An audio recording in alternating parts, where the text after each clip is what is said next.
All right, everybody. Well, hey, we are back from our short break there. We are in store for a great presentation, a great, I'll tell you right now, the great Chuck Sutherland has joined us today. Years of experience in the commercial real estate space. And I've been looking to this session as one of my favorites throughout the entire weekend. And, we have a few little, technology issues, got a couple minutes delayed, but we're rocking and rolling. Chuck is here going to deliver a lot of great knowledge and tips for you guys, and he's got some great stuff at the very end. So you're going to want to make sure you get your pen and paper out to take some notes because he's going to deliver a lot of insight. So, Chuck, we are honored to have you here on Note Camp Commercial Brothers. Thank you so much for joining us here, and we're ready to rock and roll. Let you take it away, brother.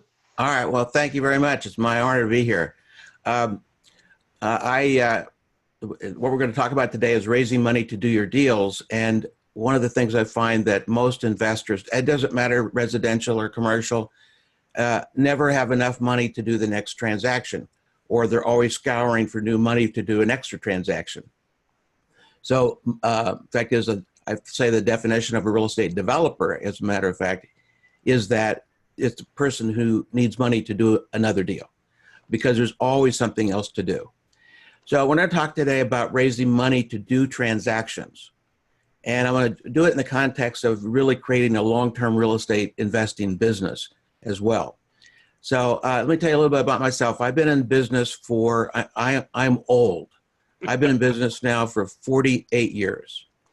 And I got my real estate license when I was 21 years old. The day I turned 21, I got my real estate license, a broker's license, as a matter of fact, in Kansas. And I mostly, the first, and since then, I'll go back to the beginning of that in a few minutes, but, mostly what I've done in my business career is invest in property and develop property. We still own pieces of the properties we develop, give us cash flow. And we can kind of do what we want to do with the cash flow we have. So that's what I would wish on anybody here, is to be able to have as much cash flow as you need to do what you want to do in your life. And that's the goal, I think, of most real estate investors, no matter how you phrase it. And so I've done that developed and built hotels, and a lot of mini storage in Texas and Oklahoma, Louisiana. I've done apartments and my career, I've developed and built a lot of different kinds of products, and I've consulted on developments. But I want to talk about the first really almost 20 years of my career, because it'll give you maybe, no matter where you're at in your career, I'm going to talk about how I needed money and what I did to get it. So what I eventually did to get it. So in the first 10 years of my career, I made very little money in real estate. I was a broker, wasn't a very good broker at the time. I didn't have a lot of recognition because I was in my 20s, and I really so I started doing business in real estate. I started buying a duplex here and fixing it up, and a house there and fixing it up. But I was always running short of money. And when I found a really great property that I saw I could make a lot of money on, it was bigger, 8-plex, 16-plex, 16 units, close vicinity of one another. I couldn't get the money together to go buy that property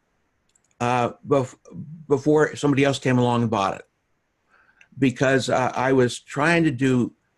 thought I was doing the business the way it should be done, which is that you get a lot of education, you get knowledgeable, you get a lot of contacts, you find a piece of property, you write a contract or an option to purchase, one of the two, which are, I say an option, a contract with a contingency clause is an option. So we write a contract, do our due diligence, decide we're going to do the transaction, and then go out and find the money. And that is backwards, as you'll see in the rest of this presentation today. And give you some tips on how to raise money in, regularly and not be caught in this feast or famine issue with regards to buying a property and not having the money to do it. I have some people I know that, don't have even the money for the earnest money. And, you got to put down earnest money. So there's always money needed for a transaction. And that first 20 years was really feast or famine. And I survived in that period of time by mostly doing creative seller financing. And I would look for properties where I could get a seller financing with a small down payment. I bought in order to either fix up and resell, or I bought in order to own it and keep it. But in today's hot market, you can still get owner finance deals, seller finance deals when you're buying a property, but it's a little more difficult every year as in this hot economy to find that kind of situation, because while people might be motivated, there's a lot of buyers out there. Fact is, I get probably 10 postcards a week from people from around the country who want to buy my house. And so there's a lot of people chasing fewer and fewer transactions. So I'm going to talk about how to obtain money, because I had this breakthrough day. It was really a breakthrough night when I was having the hardest time in raising money. And I'll give you this background, guys. I think it's really relevant. I'd been struggling for 20 years. I made money. I did consulting. I invested in a property. I made a little profit, but I struggled every day. And I was a single parent for part of that time, and I was raising 4 of my 5 kids, which made it even more of an issue. And I was really suffering one night, and I realized that I was a single parent. I didn't have any money. I was doing everything by myself. I was having a hard time with the business because I was the only person. And then all of a sudden, I got really clear that I was trying to do everything by myself. I was trying to raise my kids by myself. And I was trying to run my business by myself. I was trying to find money by myself. So everything was about me doing it all myself. And I didn't have enough time in the day to do all that and still make some kind of living, bringing in money from mostly at that point, that by that time it was consulting. So I realized I was doing everything by myself. So it was no surprise that I was a single parent with no partner. No surprise I had I had a business, single proprietorship.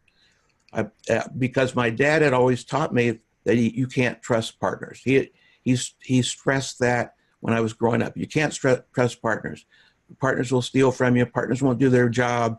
Partners won't be there when you need them. And I kind of adopted that philosophy that he gave me. And I adopted it in every area of life, which was you can't trust anybody to be a partner with you on something. It doesn't matter if it's not a real partnership. It's just like you couldn't trust people to do what they said they were going to do. And I realized that I lived that out fully in my life. And I really wanted to do some real estate investing and developing, but I had no money. I'm sitting there on the floor, and I'll admit it, I was bawling the whole time. And because before that, I had no really hope that I was going to be able to find a way out. And then when I saw that thing about partnership, I realized there were people in my town. I lived in Wichita, Kansas at the time, that had money to put in real estate transactions. And I had been, especially really wealthy people who I'd been kind of avoiding because I wasn't really wealthy. I wasn't even middle of the road at that time. So I picked up the phone and I called one of the wealthiest real estate developers I knew in town. I'd done some consulting for him, going and looking at properties at different parts of the country. And I called him up and I said, I'd like to meet with him and talk to him about my business. And he graciously agreed to do that. And because I was shocked actually that he did, because this was a man that he's, was at that point one of the best real estate developers I knew and one of the best self-storage developers I knew. And I went in and I sat down and we talked and we talked and we talked and we talked for about 2.5 hours.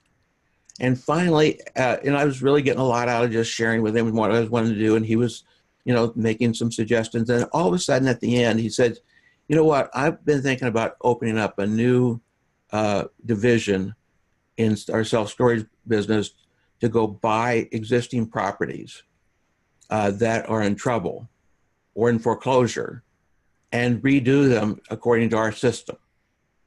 And he said, I'd like you to be a partner in that new division. And I was shocked. I was shocked.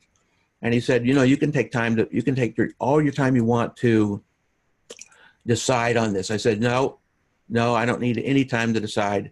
This is a deal. So we shook hands on that, and we started doing real estate development. We started buying existing self-storage projects. So I was able to find money, but in a way I didn't ever anticipate it, by going out, and I didn't even ask to be a partner. It was offered to me because I was out there talking to him. I had you could say the straightforwardness of to call him up and ask him if I could, get his advice. And so I put myself in the situation. I didn't realize at the time, but I put myself in the situation, in the position to receive an offer, which was his offer to be a partner in a new division. I mostly didn't put myself in the position to do that. And that's part of what we're going to talk about today. How do you put yourself in a position, whether or not you want a business partner or not, how do you put yourself in a position to partner with people's money? And that's what I want to talk about, partnering with other people's money. How do you put yourself in that position that you're ready to do a transaction? So I do have a PowerPoint. I'm going to start it just because and I need to share it then too. Yep, you hit the share button at the bottom there. All right. And then it should pull up a screen with all of the things you've opened. Yeah, I need to do this here. I need to open it back up. We're going to share. And I'm going to share I haven't opened the PowerPoint screen yet. So let me open PowerPoint first. Yeah, you need to open the PowerPoint up first. So I'm going to do that. Take me a second here, guys. We're good. So I'm going to open up PowerPoint right here. And then I'm going to share it.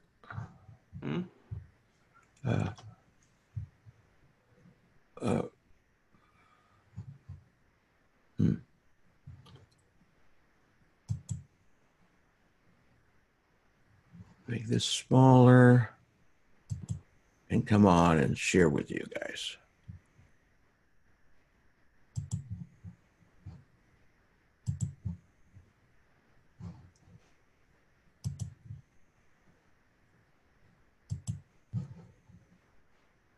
Share. Once you hit the share button on Zoom, it should pop up all the files that are open. Yep, I got it right here. There we go. Perfect. All right. So, and I'm going to start that now from the beginning. That one maybe we're sharing right now. So anyway, so I want to talk about the myths about real estate first, because it ties into where I was in terms of raising money. There's a myth that you have to have a lot of money or good credit to start with in order to get started in real estate. And I want you to know that's a myth. You do not have to. There's plenty of money out there. There's an incredible amount of money in the market today. After the last recession, the government pumped billions of dollars into the economy, really maybe even trillions of dollars. So there's plenty of money, and there's plenty of people to work with. It doesn't matter whether you have money or not, whether you have good credit or not. There is, if you put yourself in a position to work with other people, there's plenty of money. And I'm talking about commercial property as well. In the self-storage project, when nobody had money, my partner and I were able to go out and, he used his bank to go borrow, to get money to go buy projects. And And that day he got 100% financing because he had a lot of money in that bank, a lot of cash in that bank. So you don't have to have money to get started. And people are saying there aren't any really good real estate deals out there anymore. But there's tons of really good real estate deals, especially if you're thinking from how do you use creative real estate financing, which I call financing from cash raised from inside the deal. So, so how do you use creative real estate financing to do that? And there's another method. You have to know everything about real estate to succeed. And you do not have to know everything to succeed, because there are plenty of people that know everything you need to know. Again, you can partner with them up, or you can pick their brains. And I have found that people are more than willing to talk to you. So let's see. So let me just bounce back here. I had a whole bunch of stuff. We started a little late. This is I'll come back to that maybe in a little bit. So you're going to build. You're all in the process. Everybody, even us that have been in the business a long time, we're still in the process of creating whatever our cohesive business system is. So, we know that we have a why we want to accomplish it. We know who we don't yet know who we want to build our business with or for, which we'll talk about. You want to decide what type of real estate you want to focus on, because you cannot do 10 or 13 or 15 different kinds of properties. Because today, and you got to be focused. So if you're doing single family, focus on single family. You may have another transaction that comes across, but your money that you're going to raise it's going to be from, you're going to be talking to people about a particular kind of property. If residential, that includes multifamily though too. So then there's a question of where you want to raise the money from. So I want to go up here. I want to go back up here. So I say that there's a magic question. There's a magic question. And the magic question is that we can ask anybody that we meet during the day, because whether we have a deal or not to work with is, do you know of anyone who might be interested in making a good profit on their money secured by real estate? I consider that a magic question, because you can ask that of anybody, and it doesn't put pressure on them to say they'd be interested. That you're not asking them if they would put money in. You're asking, do they know anybody who might be interested in making a good profit on their money secured by real estate? This is a magic question, because you can ask this of anybody. You can go to Christmas parties. You can ask this question while you mingle. You go to a networking meeting. You ask this question. You can go to a closing, and you can ask this question. You can do this at work. You can do this in the coffee shop. Since I started teaching this particular approach, I have one of my previous students, who asked this question, or some of their own version of this question, but probably 50 times a day. So, this brings us to the point of where are the sources of money for a real estate transaction? So I think you want to write these down. First of all, there is, and I'm going to share some things we've done over the years and share about seller financing. But the first thing is there's money from inside the deal. So let's imagine that the deal is that you're looking to go buy a piece of property, and you want to, you've decided on this particular property, and there's an owner who has the property. Always there's an owner. Never, if you ask an owner if they'll carry back, they always say no until you write a contract. So you never ask anybody if they'll do seller financing. Just write them a contract, which includes seller financing. You'll find out.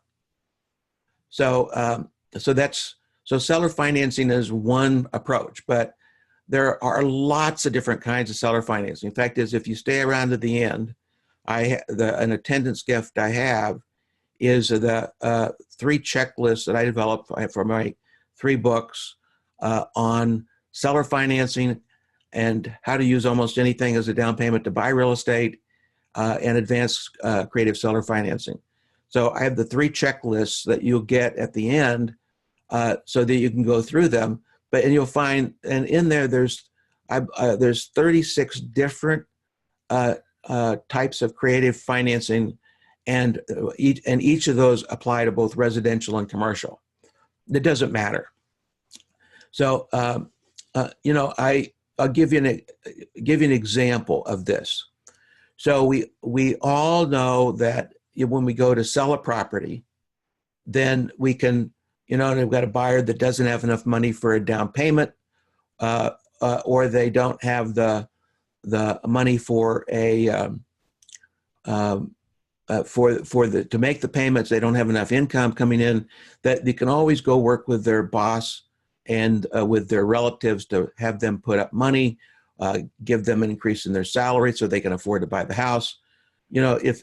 Which sounds outlandish, but we've done over the years. And there's always a way to do that when you're selling, but you can use exactly the same approach when you're buying something, because the seller might not be able to provide seller financing, or there might be a loan on the property, but you've always got their relatives and all that. So you've got a lot of creative ways to do transactions. I've used lots as a down payment to buy a piece of property because the owner needed something to get out of it, and I used a piece of land to buy it, and the seller was glad to get it because they wanted something, because they needed off the payments. I even bought my personal residence, an historic personal residence in Wichita, using lots in North Dakota, which were really the lots. They just, nobody was buying them, and $500 cash as a down payment. I go and assume the loan. So there's lots of approaches, and when you get the checklists for the different types of creative transactions, that creative financing, you'll be able to see and pick out some that might apply to you. For example, I was at a local real estate meeting, and I was talking to a person I've known for a while, and he was saying, I have a real problem. I said, well, what's your problem? He said, I got this house for sale, and I've got to sell it. I've had people look at it, haven't anybody made me an offer. I don't know what to do. And I said, well, who have you had look at that property recently? And he said, well, I had a plumber yesterday, but he doesn't have enough money for a down payment, but he can make the payments. And I asked him, well, if you're going to sell that property, then why don't you buy some after hours plumbing services from the guy in advance, and then that will make his down payment. Made the offer to that guy. They closed that transaction where he basically bought some evening hours of plumbing services so that he could then sell that house. There's lots of ways. There's lots of creative ways to do transactions. But how do we get cash when we need it? How do we get cash when what's necessary and needed is cash? So this magic question, do you know of anyone who might be interested in making a good profit on their money secured by real estate? Asking that, see, you ask that all the time, because the place when you need money is not when you finally have decided you're going to purchase a piece of property. The place you want to have money is before you even find that property. You want to be in a position. Now, they're not going to be committed, but what you'll do is you'll create a list of these. You'll create you'll keep a record of everybody you meet. You want to begin to do that. Keep a record of everyone you meet, and make detailed notes of the real estate related goals. I have a friend of mine who says that when I meet somebody, they're either a buyer, a seller, a lender, or nothing, or more than one of these things: buyer, seller, lender, or nothing. And so he lines up his money generally to go into transactions because he asks people that question I talk to you. So what happens is, so if for example, if I were talking to Scott and I said, Scott, do you know anyone who might be interested in earning a good profit from investing or from property, from income? Sorry, I got all flustered there. Do you know anybody that might be interested in making a good profit secured by real estate? And if I asked that of Scott, he would think about it. And then he might say something back to me, well, I might know somebody. Well, tell me about him. And so it's the process of it's a conversation. One of the things you're going to want to do is to build your relationships with people. This whole process gets you in the door, asking a question, talking to somebody at Starbucks, talking to somebody in the line. Now you want to, probably not going to come out with this question when you're standing. The first question you say to somebody you're talking to next to you in line at Starbucks, or the cashier. But that's, you get a conversation starter, you get introduced to somebody, or you're talking to somebody. You can ask this question really simply in a lot of different ways. And what that gives you going in the door is it gives you money that you might be able to tap if you find the right property. And they're all, what people are going to say to you. They've said this to me countless times. They're going to say, if you have to ask that magic question. If you ask that magic question, what they're going to say is, well, what kind of real estate? Well, you could say, well, I invest in single family and small apartment units. But so I'm looking for a good property in a good location with a good income in that area. So who do you know might be interested? Well, where's the property located at? That's one of the questions legitimately people ask. And I respond, well, I am still looking. And when I find it, I'm going to go buy it quickly. So I want to know if I'm looking for people who would be interested in making a good profit on their money secured by real estate. And I'm wanting them to be partner with me or lender and in the project. So you just keep dancing with the conversation. But something about not only keeping good notes, you want to look for ways to help the people that you meet and further build your relationship. This business is not about real estate. It's about relationships. If you can get that concept that the relationships that you build will make you money. The real estate by itself, without the relationships you build, it is far less valuable than you would think. Every transaction I've ever done, I've had more than one person involved in the transaction. And I've had people that, title officers, that I build a relationship with. I treat them with respect. I've seen so many people, real estate investors and builders, explode at people because they didn't get what they wanted, and scream at them. And I'm sure you have too. And belittle people. That doesn't work it doesn't work in the real estate business to do that. And so you want to find ways to meet and build your relationship, because these are the people, these are the people that either have money or know people who do. And whether you're looking for $10,000 or $10 million, that is going to be built on top of some kind of relationship where you've demonstrated that you are trustworthy, that you are capable of being in a partnership or a dance with them. That includes your bankers as well. And we're going to talk about bankers in a second as sources of money. But I once was building a building for a commercial building for a large national company, which, by the way, only came my way because of a relationship I had with somebody else. I told him I was looking to build a building to suit industrial building in a particular area. I wanted to build an industrial building to suit. Within a week, he brought me this national company because they'd called him. We struck a deal pretty quickly. Even though it was a national company, they had a local office. So we struck a deal on doing that, but it was built on my relationship with that it was a real estate broker. It was built on my relationship with that real estate broker. It was not because I was the smartest cookie in the batch. It didn't matter. So, but again, so I'm talking to my lender on the deal, and I said, you guys have been so good to me. I feel like you're my partner. And what he said to me was, it kind of shocked me. He said, we are your partner. We own 75% of your deal, and we get paid back first, but we're your partner. So whenever I needed money for a transaction, I went to that particular banker or that particular bank, depending on whether he was still there or not.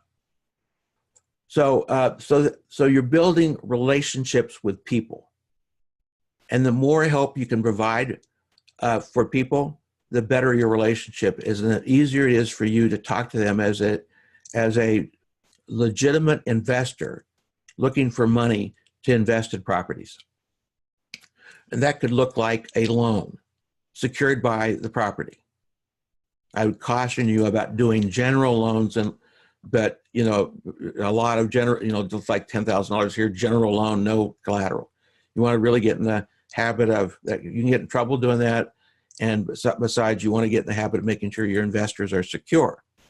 So there's the first piece of raising cash is to always be asking. And I mean always be asking. And you can ask in more subtle ways than my magic question. But so that's one way, is to be asking people that you meet. And you'll find a lot of money doing that. And as long as you give them good security, good collateral, whether they're a partner or whether they're an investor or lender, and you treat them with respect, you treat them right, you keep in communication with them, you do the first deal, and you maybe just pay an interest to them. But they'll go with you from one deal to the next. They'll give you a release on one property, and even at closing, and then go put it on another property. And because people want to be getting their income, they're not necessarily, if they've got a good income source coming in, they're not as motivated to go get their full amount of cash back, because they're getting paid regularly. And a lot of people, particularly as our age group, the age of our population grows older, we have more and more people that are of retirement age today than we have I think ever. And many of those people, many people have some income or some savings socked away, making almost no money. And if the central banks around the country, around the world, are any indication, many banks are now charging their clients to hold their money in the bank, called negative interest. And right now we're moving lower and lower on our interest rates in the United States.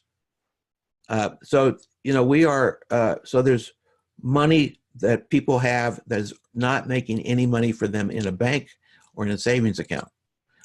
Even in the stock market, at some point, the stock market's it's at record high. It follows record highs. It either goes higher for a while, or eventually, it stabilizes and will come down. That's my belief, just a belief. So we've talked about seller financing, and I'm going to leave it at that. Even though there are, you'll see from the checklist, there are many different ways to do seller financing, to use other properties as a down payment, to use other properties as collateral. I've sold, and this is a seller side, but it's just as important. I've sold properties to people who gave me an RV as additional collateral for the down payment. They didn't have the down payment, but I'd carry back the financing on the property, and I'd take a separate note secured by an RV or a recreational. I've done recreational a lot. So you can, when you're selling, you can do that. You could even take the RV as a down payment, whether you want to keep it or not. Then you can use it, the way I've talked about earlier, which is I've used a lot of things as down payments to buy real estate, because people don't always need all of their money. They just don't want to. They just don't want to lose all the value, all of their value. So I've taken property as down payment. I've taken mobile home park. No, I'm not taking a mobile home park. I've taken a mobile home as a down payment on a house that I was selling. So you can there's tons of sources of not only money for you to go. I call it money because it's near money. A mobile home or RV is near money because you can sell them fairly quickly for cash. They may not be money, but they're near money. So you got those sources of personal property, and is a source is as good as money in many situations. Because the people when people want to make a transaction, whether you're buying or selling, we'll figure out as much as we can. In Europe doesn't have, and especially like in Greece, the countries don't have nearly the sophisticated real estate ownership and financing system we do. But they figure out ways to make transactions. Barter is a big deal in many countries in Europe. In other words, where you're trading something for something else. So, and I've used barter credits as a down payment to buy property. And I got barter credits by renting a property out on trade that I couldn't rent. So, so let me move. So that's the piece on seller financing. I mean, that's the part that's on seller financing, or when you're buying something. Part of it is on, I don't want to say this, is using other properties, something else as a down payment, something else as a, as near cash to buy a property or sell a property. So I want to move now to the next piece. And that is banks and transactions. Now, when it comes to commercial property, there's a lot more of any kind, whether it be units, or it might be a commercial piece of property, it might be a commercial piece of land, it might be self-storage, which I love self-storage. We've developed a number of them, particularly in the Dallas area, and consulted on a bunch around the country. But so it might be self-storage that you want to buy, and many times there's a existing bank loan on those properties. Many times, an existing bank loan with a local or regional bank. And if I talk to the broker, when I'm interested in buying something, I talk to the broker, and the broker says, well, this property is not for sale. This loan is not assumable. I've got myself ahead of myself. This loan's not assumable. So, which I hear a lot, and which means nothing, because the broker doesn't know if it's assumable or not. Even the seller doesn't know if it's assumable. The way, you find out if the loan is assumable, you go talk to the lender, because the lender's in the business of making loans. And in today's world, they're making, they're getting money in that, like 0.75%. In other words, CD, and it can be anywhere from 0.5% to 1.5% if you got a really large CD. But they get money cheap, and if they want to stay invested, and they already know the property, so that they have a loan against. So what we do, and what we advise people to do, is you don't have to have it in your contract to assume the loan. So it's all subject to due diligence when you're buying a property. Is I go talk to them. I go talk to the banker that has the loan. I can find out who has the loan through the title commitment, and I pick up the phone, and I make a call. And I walk in, or I walk in, and I really believe in not sending letters or emails. I believe in talking to somebody on the phone, or walking in and talking to somebody face to face, even if it's not the right person. At least I can. If I talk to somebody face to face or on the phone, I can find the right person that will be responsible for talking about that property and that loan. So that second part is existing financing. Here's what I should have had this in a slide, but I want you to write this down. existing financing is always assumable for the right person. Existing financing is always available is to be assumed for the right person. And whether it be a bank or a private person, it's, you know, if you go really talk to people, make them a proposal, somebody say if it's a private existing private note, private loan, a loan to a family member. Well, you know, you can increase the interest rate and keep that financing on there, or you can, you know, change the term, or you can make a pay down. There's lots of ways to, you know, partial pay down. There's lots of ways to assume existing financing. So we've talked about you can build up your list. I keep a spreadsheet of my list of people that I meet and talk to about, and I just keep a list. And I put it in my phone initially, and then I transfer it to a spreadsheet. So making a list of the people you talk to, what kind of what their real estate appetite would be. In other words, are they interested in real estate or not? Are they interested in making a good income? Do they have money to invest? Now, the piece that a lot of people forget, which I learned the hard way, and I'll talk about hard mistakes I've learned in a few minutes, but I've learned the hard way that a person may not have money, but they may know people who do. That part about, do you know someone who might be interested in getting a good profit? I call it a profit, I don't call it interest. A good profit on their money secured by real estate. When I'll ask that, and sometimes I'll get, well, no, not really, but if I keep talking to the person, what I'll discover, and what they'll discover, is they do know people that have money, and they don't know if they'd be interested in, you know, in real estate. They don't know if they'd be interested in getting a good return, but they know people that have money that they would make an introduction of. Again, when you build a relationship with people, you can ask them to introduce you to people. Much easier than if you're a stranger. So you're out to build relationships with people. I'm going to go back. I'm going to go down here. Let's see. Hold on a second. I'm going to go down here. I'm going to do something here. So okay. So I'm going to come to you can ignore the slide for a second, but I'm going to come back to this. So sources of money. Sources or of near money, sometimes near money. First of all, you've got all your, you got all the sources you're probably already tapping, but maybe haven't tapped as many as possible.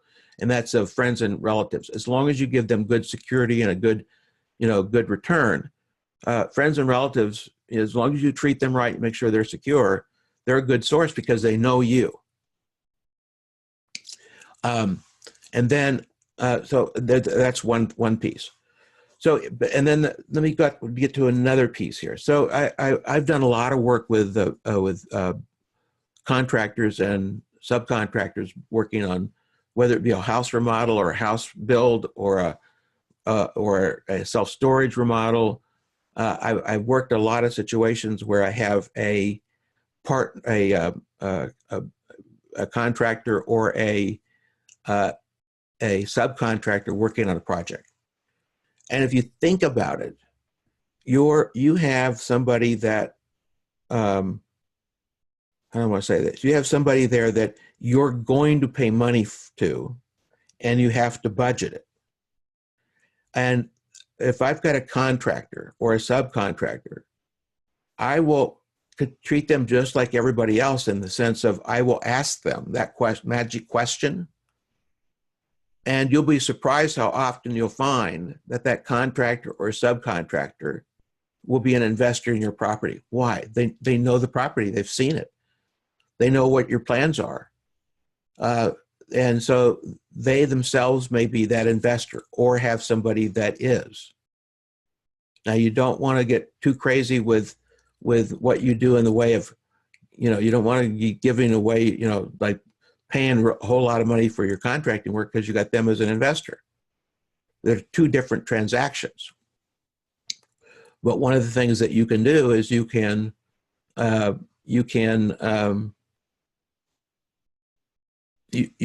them. It doesn't hurt to ask. And when you ask them, so you may find that they are a source of money to go buy something because you're going to have to remodel that property in the first place, or they may know people. So that's a piece of it. So some of these people, some of these investors may be people that would want to have an existing note, for example, as collateral when you're raising money. We're going to talk about partnerships in just a minute, and then we're going to be moving towards the piece that I want to talk to you about at the end. So one place to find money is in terms of when you, I'm going to say it this way. I've made offers to people where I offered to buy their property, and I wanted them to provide seller financing back to me so I could buy the property. And they say, no, we can't do that. We're not interested in doing that. We really need money. We really need some money. And it seemed, and most people get, okay, well, they can't do anything about that. Those people need money. One of the things we've done as a buyer is to still write the contract with seller financing in it, and then and make it on terms that are attractive in the marketplace. And then we put this sentence in the purchase contract. So you might want to write down this sentence.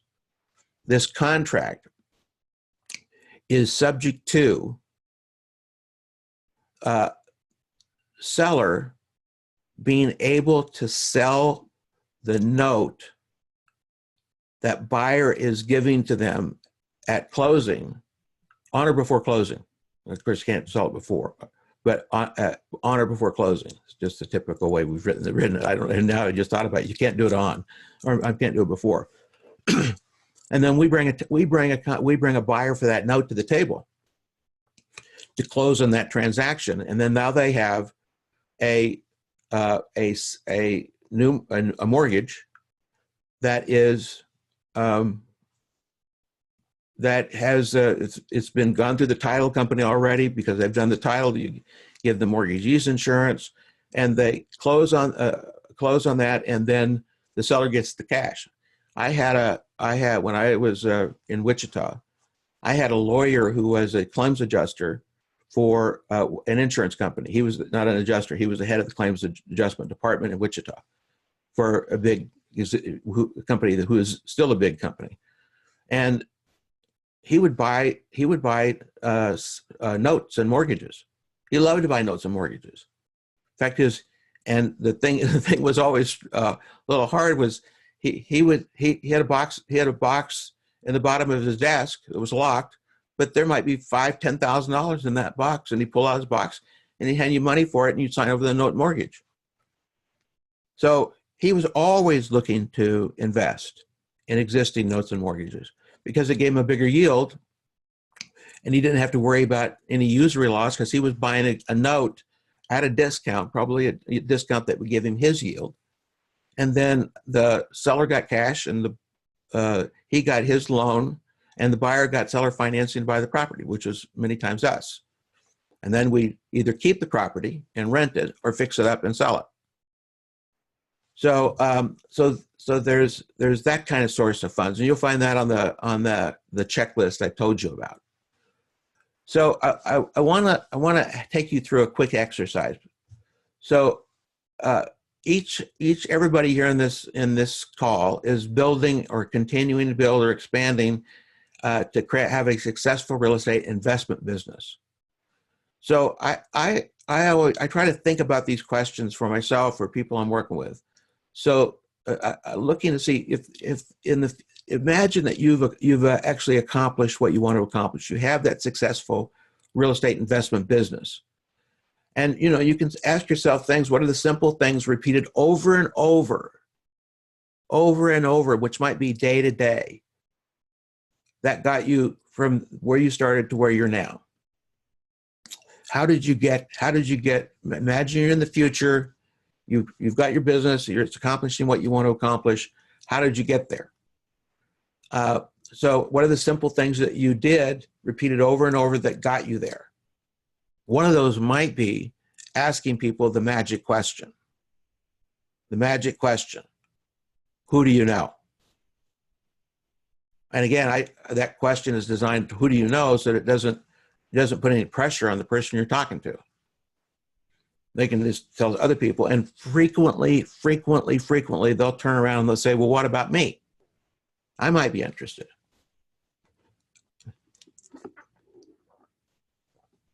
And then ask yourself, where did you find the deals? And where did you find the money?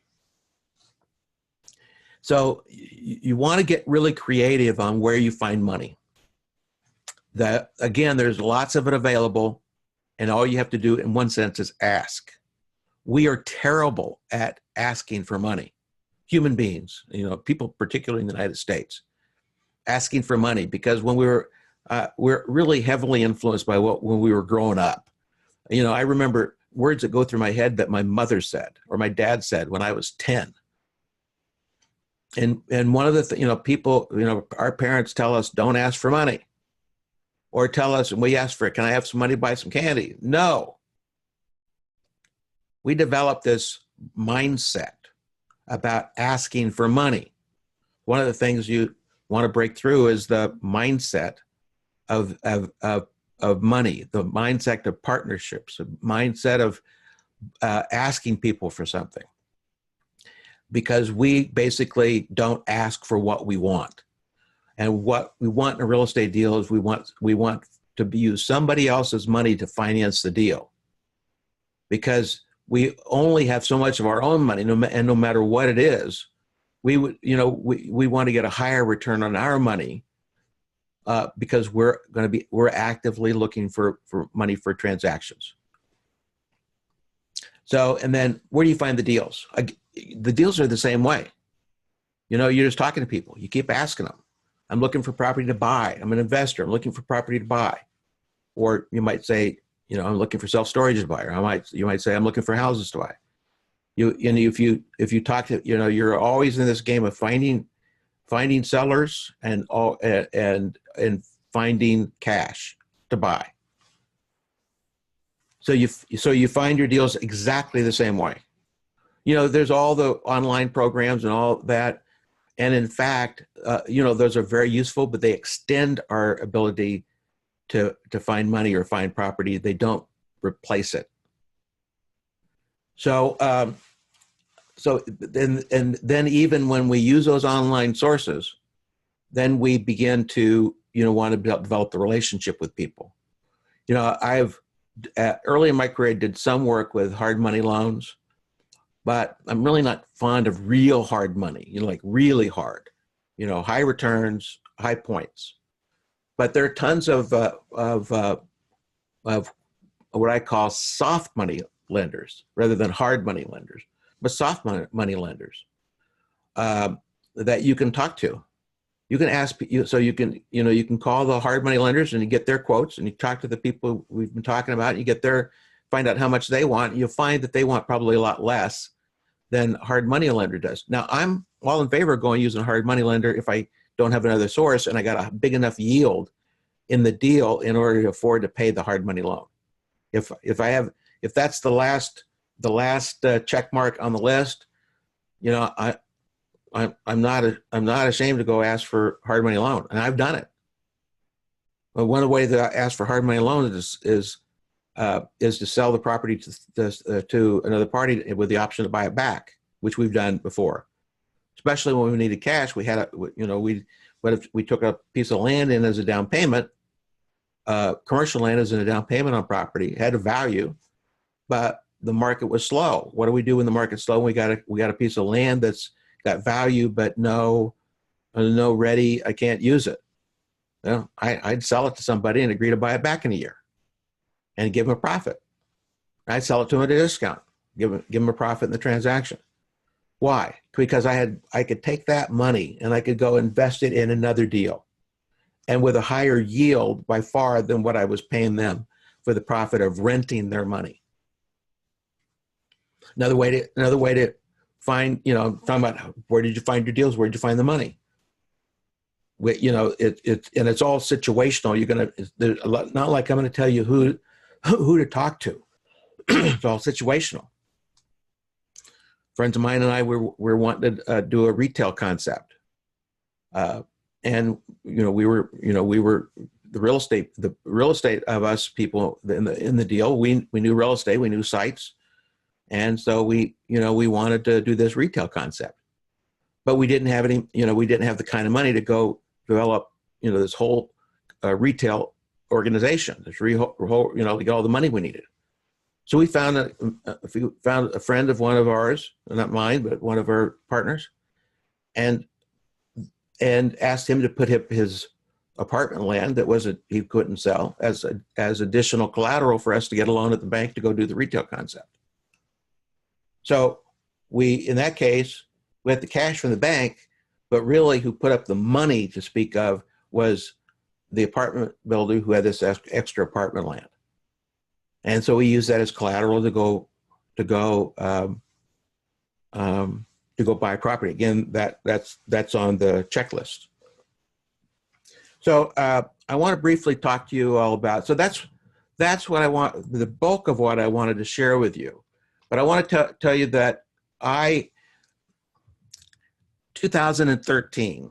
I was doing a project in North Dakota, big industrial project, and I got cancer, and I beat it. We beat it. My wife and I, we beat the cancer, and I'm cancer free. Have been since 2013, and didn't even have to have chemo. They just did surgery. They got successful surgery because they caught it in time. But I had spent my career doing deals. And I decided I didn't want to die. That event brought me close to, face to face with mortality. Things happen, people die. I didn't not want to leave what I have in my brain and things I've done. I didn't want to leave it there, and because I've learned a lot. So I wrote 3 real quick books in succession. That's where the checklist comes from, is from the books, and I decided I was going to teach classes. I was going to teach people how to do things they didn't know how to do before. So I created this class. It's called the Ultimate Money Raising Formula. And I want to tell you about it, and then I'll make an offer to you before we get to the bonus gift. But I wanted to tell you about it because I have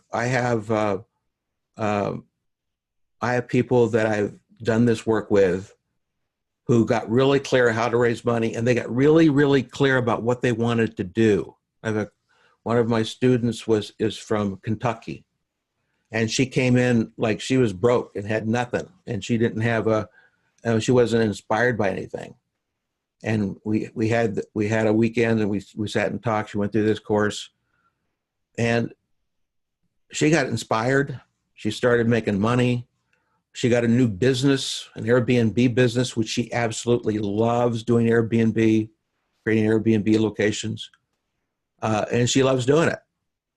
And so that's what I want to see is people that get excited and love what they're doing and are making money. So I just want to share with you the program I've created. So you can know many of this is not necessarily going to be for everybody. It's just for people. And because of Scott, I've made I've really cut the price on this for people here. So I have an offer, which is a 6-step process to raising money for your deals. It's a 6-session, 90-minute course. And if you decide that you want to be in the program coming up in the fall, then we'll give you instant access to the existing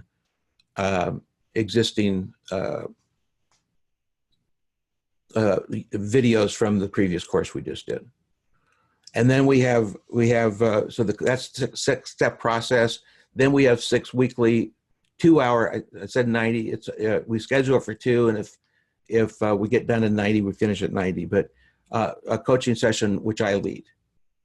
And then we have a lifetime recording access for all of that. We have a 3-day in-person training on profitable partnerships in Dallas. I have the one in this one for this session would be in December, though I do have one which if anybody wanted to register for this program, they could also come to that 3-day course on profitable partnership mastery August 9th, 10th, and 11th in Dallas. It's a live program. I'd put you in that program too. So then I'll give you some private coaching sessions. I love doing the private coaching sessions as well because I get to know people and I find where I can help them the most. So all those numbers of value add up to about $8,600. You know, really, how much is it worth? It's worth whatever you make out of it. The regular program I've been offering was $19.96, and for Scott's group, I've made this available for $496, either until October 1st, which is when the program starts, or when the program is full. It'll cut off. It'll cut off at about 50 people. All right, so this is the place where you go look at the offer, and you can click all three through, and you can find a place to register if you'd like.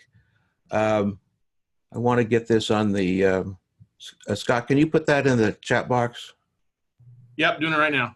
All right, so that's where the offer is. If you want to go find out what the program is, it lists the name of each one of the sessions on raising money. I have found that you need to raise the money before you need it. Or as somebody once said, dig the well before you thirst. So you want to find your money before you need it. That way you're in a position to go write an offer that makes sense versus and outperform all the people that don't have money that are looking at the same transaction. So I make that offer to you. I love leading these courses. I love the weekends because I didn't design them this way, but they tend to be transformational in that people come in thinking one thing's possible, and then all of a sudden they discover something else is possible for them that they never saw when they first started. I don't have it designed that way. It just shows up when we have a group of people together, all with a common purpose, and that's to figure out how they expand their business and how they raise more money to do it. And then the checklist. This is the checklist. Scott, can you put that in there as well? Yep. So you can get all those checklists from my website. My gift. I use these checklists when I'm contemplating a transaction. The books that these all relate to are on Amazon. There's printed books, but we've got very inexpensive Kindle books online. I think they're either $2.99 or $3.99, so there's not very much money. One thing you don't do is get rich writing Kindle books. But I wrote these because I had to get it out of my head onto paper. These creative real estate financing techniques. And then if anybody wants to contact me, there's my contact information, my email address, my cell phone. If I am busy and I don't pick up the cell phone, I mean, it is my only cell phone. If I'm busy and I don't pick it up, if you'll leave a message, I'll return the call. I love talking to people about, at this point in my life, I love talking to people about how they become successful in real estate and what it takes and how to raise money and how to develop certain kinds of properties. One day I'll do a development course because I develop about every kind of property there is. So I'm done, Scott. I really appreciate the opportunity to come on and be with your tribe, your group, and it's a pleasure to me. I know how hard it is to do what you're doing when you know what it takes. It's crazy, and there's always technological breakthroughs. I was a host of a summit earlier this year, and I mean, I learned more than I wanted to learn about technology during that program. So anyway, so thank you very much, Scott. I appreciate not only you inviting me, but I appreciate the fact that you're educating people, and that they'll all be the better for it, having been in your program. Awesome. Thank you very much, Chuck. It was an honor to have you there. Any questions for Chuck before we let him go?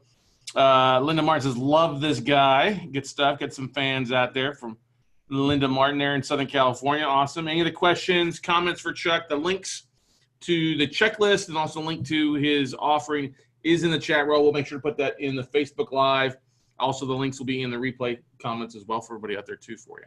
So any questions for Chuck and his 38 plus years, or 40 years, I think is what you said, wasn't it? 48 years. 48 years. Marlene asked the question, how did you work through the limiting beliefs of not trusting people or doing partnerships? Oh, that's a good question. So I've had to work through it because I grew up not trusting people and not trusting partnerships.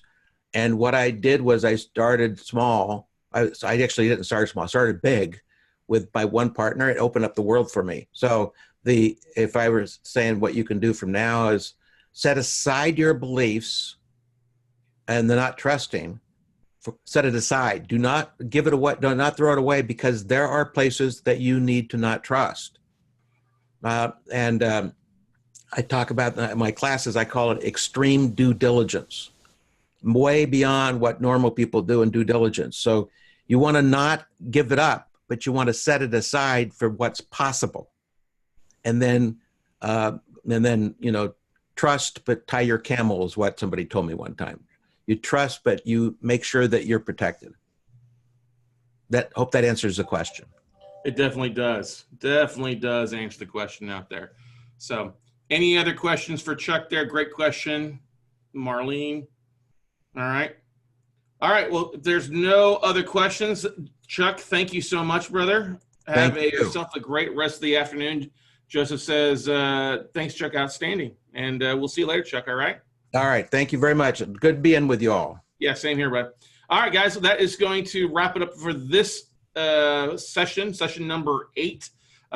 Don't go anywhere. We're in for a real treat with Jill DeWitt and Stephen Jack Batula coming back to talk about how to buy undervalued commercial land. So stay tuned. Come on back, and we'll have them back in 15 minutes for their next session. So we're on a 15-minute break, everybody.